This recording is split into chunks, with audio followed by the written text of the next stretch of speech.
আমাদের শহীদ মার্চে রুট হবে রাজু ভাস্কর্য থেকে শুরু করে নীলক্ষেত হয়ে নিউ মার্কেট, কলাবাগান,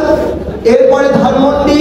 পার হয়ে মানিক মিয়া এভিনিউ হয়ে অর্থাৎ সংসদ ভবনের সামনে দিয়ে ফার্মগেট, কাওড়ান বাজার, শাহবাগ, আবার রাজু ভাস্কর্য হয়ে আমাদের জাতীয় শহীদ মিনারে গিয়ে শেষ হবে।